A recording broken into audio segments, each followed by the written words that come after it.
it's not something that we talk about all the time here at Metro. More often than not, we're trying to focus on kind of stuff that's relevant to our lives here in Bristol, whether that's at uni or starting in the workplace or wherever we're at.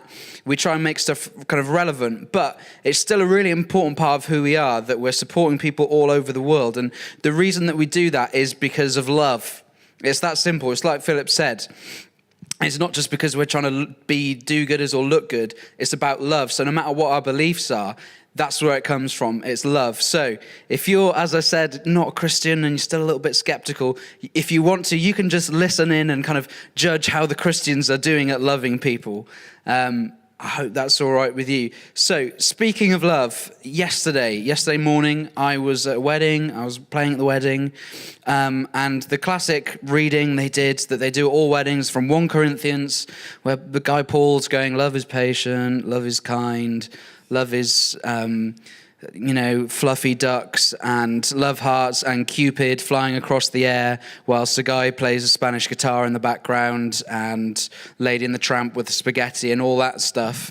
And as I said, even if you're not a churchy person, you've probably heard that one before because it's a bit of a classic. But when Paul's talking about love there, it's not really that, the spaghetti dogs Disney thing kind of fluffy love that he's talking about. Actually, if that's what we think it is, then we're getting totally the wrong impression, because that's not what it is at all. He's talking about a very different kind of love. Now, some of you might not know this, I'm actually an ancient Greek scholar. I have the equivalent of a GCSE in ancient Greek, so that means that I can, read all the letters and that, but can't remember what any of it means. So I'm going to teach you now. As I said, in Greek, which is the language that Paul was writing in, there's a whole bunch of different words for love. I want to zoom in on 4 of them, though, okay? And so, as I said, I'm an expert, I'm a scholar in ancient Greek, and you, my friends, can be as well, with my simple pop music guide to ancient Greek. Okay? You look really ready to learn. Get your learning caps on, not thinking caps, learning caps, specific. Okay, so the first word I want to look at is, it's going to come up. As a Greek scholar, I can tell you that says storge. And storge is, now if we can cue the music here. Okay, so storge, this is like your family love. We're all in this together. We're all one family. The people that you've just been bunged with, your family, your mum and your dad, you kind of you don't really know why you love them. You just do because they're there. So we're all in there. Oh, no, that's over. Okay, and then the next love. That's the first love. Second one is philia. And if we cue the music for this one, get our brains in gear, this is friendship. This is... any famous friends? Dumb and Dumber? Are they people? I don't know. Famous friends. Think Buzz and Woody. I got a friend in me. No? Okay, cool. Next one. So that's your friendship, love. Oh, I misread that. And this one is Eros. Come on, church. We'll always love you. This is romantic love. This is pink, fluffy. This is it. Cotton candy, fluffy hearts, bumblebees. I choo-choo, choose you. All of that stuff. Pink, love, restaurants with meals, Valentine's Day, all that rubbish. This is it. This is it. It's not just sexual. It's not just physical. That's a part of it. But it's romantic love, man. It's Romeo and Juliet. It's Philip and Kate Gennaro. It's Gavin Henson and Charlotte Church. All the great classics. But finally, the last one I want to tell you about is this is the word that Paul's using, okay? So when he says love is patient, love is kind, what he's actually saying is agape is patient, agape is kind. Now, this is one of my personal favorite kind of 90s boyfriend songs. And the stars in this, I'll be there. I'll be there. That's my favorite part of the whole song. It's like, this love is like, I'm there for you no matter what. I'm always with you. It's unconditional. Unlike condition, no, I'm going to stop.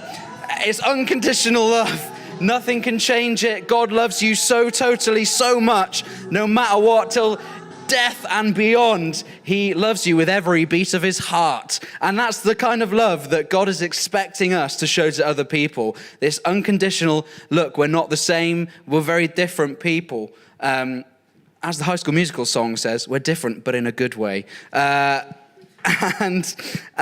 that's the kind of love. And actually, sometimes, unfortunately, as the church, as Christians across the world, we've been a bit rubbish at showing that. And one example in particular that I'd love to look at of that is this church a couple thousand years ago in a town called Corinth. Now, Corinth, they were the people that Paul was writing to when he's saying, love is patient, agape is patient, agape is kind. Sometimes that's translated as charity in English as well. So like charity is kind, charity is patient. So we've got here on the map there in the middle. I'm kind of in the way. I'll move out the way. Well, now I'm in your way. I'll stop being in the way. Anyway, so we got Corinth there on the left. So let's say Corinth is Bristol and Athens is London. So they're about 40 miles apart, so, a bit closer.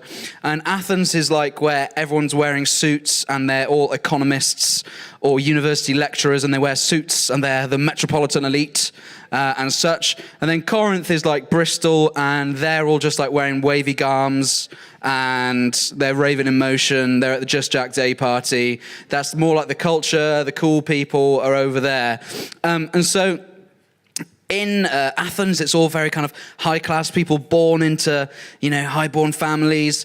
Whereas in Corinth, because the city was destroyed, originally it was built by the Greeks, then 150 years later, the Romans rebuilt it, and they kind of rebuilt it with their culture. So, and because it was a port city, there's lots of people that were kind of very rich, but they were kind of self-made. And because they weren't these kind of high-born people like you had in Athens, they were a little bit kind of, there was a little bit of issues in the church with people being a bit up themselves, a little bit, I made myself, why should I listen to what anyone else has to say? You can't tell me what to do. And because of that in the church, it was really messy. Like they had people turning up to communion drunk. They had people suing each other within the church, all sorts of crazy stuff that I'm not going to go into because you would be confused and amazed. But it was a mess. And the reason was, it wasn't because of any gifts or things that they had or didn't have. It wasn't really about the money they had, the wealth they had, what they'd done with their lives. It was about the lack of love, of that agape. They weren't actually committing to each other and loving each other unconditionally, serving each other, being there for each other, putting up with each other. They weren't doing that. So Paul, who was one of the leaders of the early church, writes them this letter, and he's basically explaining them, all right, okay, this is how you're meant to do it. So this is from 1 Corinthians 12, and it says this: just as a body, though one has many parts, but all its many parts form one body, so it is with Christ. For we were all baptized by one Spirit so as to form one body, whether Jews or Gentiles, slave or free, and we were all given the one Spirit to drink. And so the body is not made of one part, but of many. Now, if the foot should say, because I'm not a hand, I don't belong to the body, it would not for that reason stop being part of the body. And if the ear should say, because I'm not an eye, I do not belong to the body, it would not for that reason stop being part of the body. And if the whole body were an eye, where would the sense of hearing be? If the whole body were an ear, where would the sense of smell be? But in fact, God has placed the parts in the body, every one of them, just as he wanted them to be. If they're all one part, where would the body be? As it is, there are many parts, but one body. The eye cannot say to the hand, I don't need you. And the head cannot say to the feet, I don't need you. On the contrary, those parts of the body that seem to be weaker are indispensable. And the parts we think are less honorable we treat with special honor. And the parts that are unpresentable are treated with special modesty, while our presentable parts need no special treatment. But God has put the body together, giving greater honor to the parts that lacked it, so that there should be no division in the body, but that its parts should have equal concern for each other. If one part suffers, every part suffers with it. If one part is honored, every part rejoices with it. Now, so what Paul's basically saying to the early church there is, look, you're all one family. You've got to support each other. So even at the time, Paul was going to places like Asia, taking offerings, collecting money to help people in Jerusalem who were struggling. The church were acting as one. They were looking out for each other, even though they were different. And I'm sure they had an absolute ton of political differences as the church is growing at that early stage. But what Paul's saying is, you've got to notice each other. You've got to support each other. You're one body. You can't just do your own thing. You can't just be kind of doing, oh, I've got my faith here. I go to church on a Sunday, then I run away at the end, and that's me done, tick. That's not the kind of faith it is. It's where we commit to one another. We're a body in our salvation in Jesus, in the way that we've been saved, in the way that Jesus has come and changed our lives. That makes us all one family. So speaking of the body, has anyone here, I've had a time where I had to kind of understand this the difficult way. Have any of you ever, I'm going to say in the last 15 minutes, who's noticed or been thinking about their intestines? Got one, okay. One so far. Two, okay. Three. We've got 3 intestine thinkers out of how many, 100 odd people here. So it's not kind of the most classic thing you think of, but I had a time pretty much this time last year where I very much had to think about my intestines. So my uni mate Joe and I had saved up all year for this big summer holiday. We were going traveling in Central America. We were going to Cuba and Colombia. We were away for a month, and it was like, this is going to be like the best time of our whole lives when you look back with a montage and emotional music, and it's going to be this like formative time. It's going to be absolutely incredible. And I was so hyped about it. Got on the plane to Cuba, absolutely buzzing. And you're there. We got to Havana, saw the old buildings, the parliament, everything, all the historical sites, the Bay of Pigs, all of that. And then one of the slight issues that we found with Cuba was that it's very difficult to find bottled water anywhere, and you can't drink the tap water. So one night we'd been on a night out, and we were both like, oh, really thirsty, really need some water. And we walked for hours, we couldn't find any bottled water anywhere. So we got back to where we were staying and thought, well, what's the worst that could happen? We could just drink the water. That's the point at which the narrator goes, it was a terrible idea. And so we had a bit of the water, and yeah, sure. And then we woke up the next day, and I'll spare you the details, but we had to ask the people in the office to bring us another 3 packs of toilet paper. It was not a good ending for us. And so I was in agony for the rest of the trip. And I was in all these pictures like, just like trying to look happy, trying to rake in them Insta likes, but it doesn't work, people. It doesn't work when you're dying on the inside. So we then jetted off over to Colombia to meet our friend who we also lived with in uni called Jamie. He was living out in Bogota. And so he was quite sympathetic, thought, so we started off away in the countryside, thought, okay, how can we, help you feel a bit better? So he said to the person in our hostel, oh, what kind of activities do you do? He said, oh, we do mountain biking.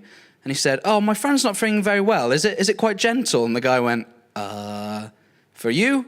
Yes, he was lying.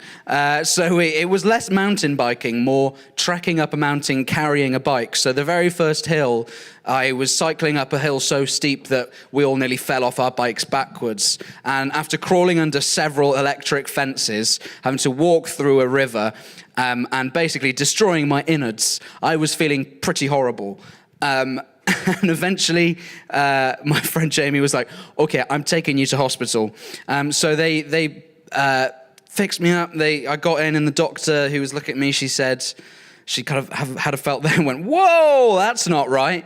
There is something really wrong there. It's a really good thing. And so they pumped me full of drugs. And bearing in mind, just before I'm about to show you a picture, just before this, I was like nearly in tears, in agony, like screaming. Then they put me on a whole load of drugs, and I felt great. I felt really good. My friend Jamie was like, sorry, mate, I just really need to take a photo of you. And I was like, why? And so what did I learn from that time? I learned that you can't ignore one part of the body. My legs couldn't go, actually, sorry, intestines, we're going off cycling now. You go to the hospital. They couldn't do that. My eyes couldn't go, well, I'm actually going to chill out by the mountains for a bit, enjoy the scenery. And my brain couldn't go, excuse me, I paid for all of this. I worked hard all year. I was doing loads of maths. And what have you done, intestine? You've just sat there causing me pain. It couldn't do that because it's not how a body works. And Paul says that's what we are. We're a body in Jesus. In the way that Jesus' body was broken, in the way that made us whole again, it makes us a family because we're saved through that. And so we have to love one another. Now,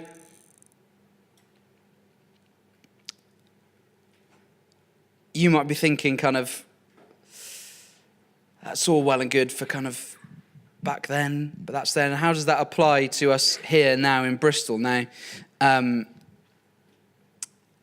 you might, for instance, be someone, like I said, who you kind of feel like you kind of come in, you pop your head in, you're a little bit kind of, I'm not really sure about this. You're a little bit, maybe you're even kind of nervous around kind of big groups of people like this. And actually, so in that situation, that can mean that we have to play our part in the body of Christ. It's not enough for us to just kind of be a Sunday Christian. Next weekend, we've got our weekend away coming up. That's the perfect opportunity to be a body of Christ. I'm sure you can still get, there's still a few places available, so do book on for that. That's a great chance to put that into practice. If you feel like, maybe I'm a little bit on the edge, make that sacrifice. But also as part of our church, we've got a ton of people who, like Kadeem, are based all over the world, some even further than London, but in places like China and Nepal and all places all around the world, doing the work of the body. Because when one part of the body is hurting, the rest has to help it heal.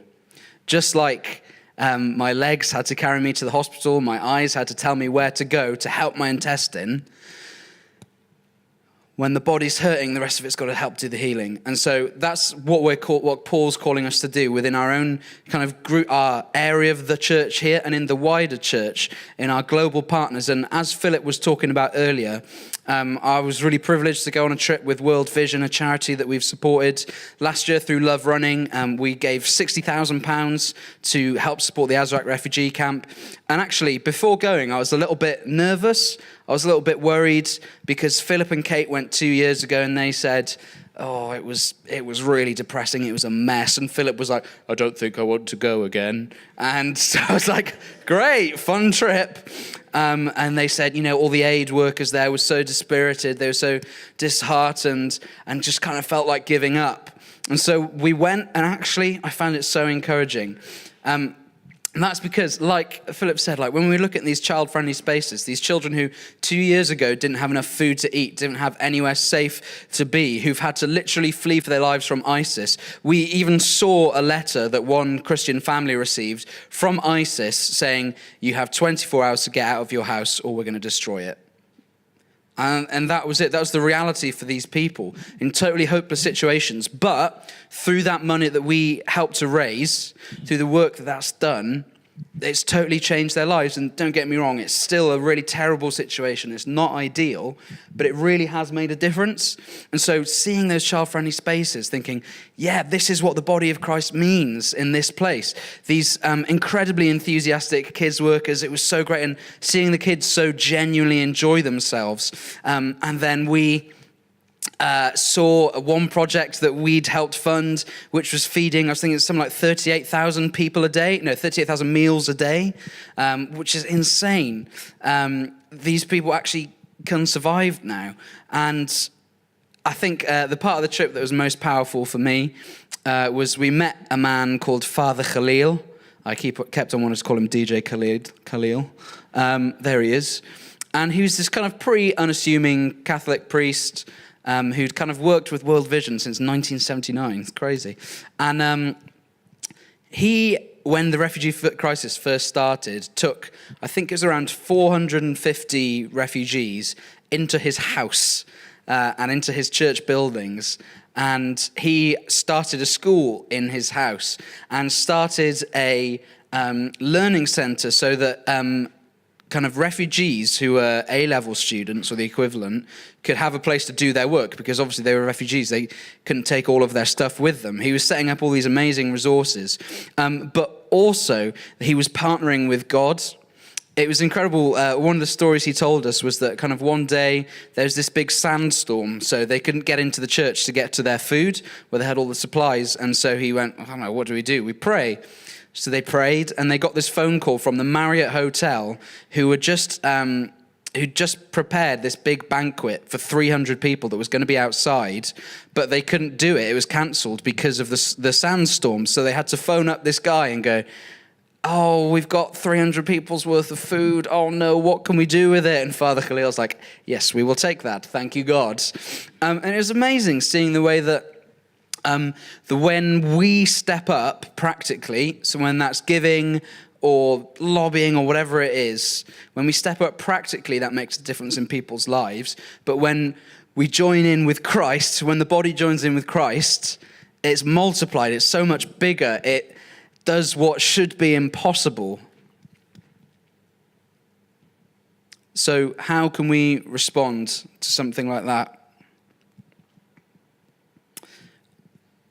There's three kind of ways that I want to talk to us about how we can respond. So first is kind of in our words, in how we speak and petition and stuff. Secondly, about how we give. And third, where we go. So firstly, I wonder, how many of you think that we have a serious issue with racism in our country? There's a few hands, not a crazy amount. For me, I honestly think that one of the biggest dangers of the, race issues that we have in our country is actually that people don't think that we have an issue.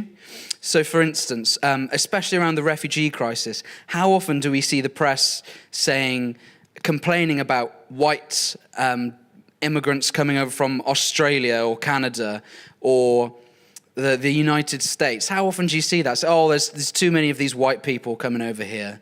We never see that, do we? We see the press often and other groups saying that, it's when our Arabic brothers and sisters are migrating to the UK or the EU, that for some reason is a problem, when the Bible's making pretty clear. Paul's saying, no, you're a body, you're different, but you're one. You're many different parts in different places, but you're one. So we're called by God through Paul's writing to act like we're one. So that means standing up against racism, quite frankly. And I appreciate that some of you might think, it's just a little bit political. But we're one body, so we can't be speaking badly against our brothers and sisters who are literally fleeing from ISIS, sending them letters saying, you got 24 hours or we're destroying your house, we're killing you and your family. We've got to stand up for our brothers and sisters in the body. Just because they may be in a different place or look different to us doesn't mean anything. That means nothing. We're still one family. And we've got to stand up against racism and kind of oppression of these people who are just like us in every way. Now, secondly, as I said, we can see the practical effect that giving has. Do you know, in the UK, only 25% of people give monthly to a charity, which is crazy because you can make so much of a difference. I remember in university, I used to give £10 to Tier Fund once a month. And I kind of felt a bit bummed. I was like, it's just not really much. And then I realized, I was like, wait, 3 years, that's like over $3,000. And it's crazy. When we make that little investment, what we give, God multiplies. And that's in the refugee camps, in the projects, everywhere. God uses what we give. He takes that little mustard seed and it grows into something else. And so why don't we consider money, the way that we're giving, what we do with it? And so at the end of this talk, we're going to have an offering. We don't usually do that, but going specifically towards the work of our global partners, projects like refugee camps and in China and all over the world, it'll be a way that we can practically support that. So that's the second thing. And thirdly, maybe like Kadeem, you think actually, it's really interesting what he was saying. Maybe you could step that up and go, do you know what, actually, maybe I'll try going somewhere on a mission for a couple of weeks, wherever that is in the world. Maybe that's for you. So talk to Kadeem or Johnny Walker, if he's still around. Is he around? Don't talk to Johnny Walker because he's not here. Or do talk to him if you see him somewhere else. But Kadeem's your man, or Philip, or myself, or anyone else on the team. And, maybe mission looks more like something at home. Like I said, with Love Running last year, which is our kind of mass entry into the Bristol 10K, we raised 120 grand last year, and 60 grand of that, so half of it went to the Azraq refugee camp. So taking part in stuff like that, maybe you're thinking, actually, next year when we run it in April or May. In May, when that happens, maybe you'll be psyching yourself up for that. But to sum it up, what's kind of like the big idea behind all this? It's that we're one body. All of us are Christian family all over the world, and we might look different. That doesn't make a difference. We're called to love one another, to have that agape love, that unconditional love for people all over the world. And that can be acted out practically, spiritually, and physically by going places. So what we're going to do now is I'll just explain briefly how the offering's going to work, and then we'll pray. Why don't the band come up and just get ready? We're not going to have any kind of like emotional music to kind of manipulate into giving, because it's something that comes from the heart. But so you can either text your message, so intro 18, and can you do other amounts? Yeah, you can do other amounts. It doesn't have to be £10 to that number. Less 5 or 2, 10, 5 or £2. Or if, like me, you're a cheapskate and you're on gift-gaff and you can't do that, you can go to woodlandsmetro.church/giving. Give now. /give now. And if you scroll down and go for Metro, Local and Global Partners offering, and then you can do that way. So I'd love it if we could all just stand for a moment. And before we kind of go into that, I just want to pray for us. So why don't we stand? And what I'm going to do now, I just want to ask God's Spirit to kind of move our hearts for this stuff, because it's quite easy to kind of see numbers and statistics and not see people, like just hear stories and not actually grasp that God's heart is for the broken people in our family. And so I'm just going to ask, you don't have to do anything weird. If you feel like, actually, this is something that I would love help from God with, you can just kind of extend your hands out like this. There's nothing super spiritual, nothing magic's going to happen. It's just a great, I find, practical way of showing, like, actually, I want to respond to this. I want to receive from you, God.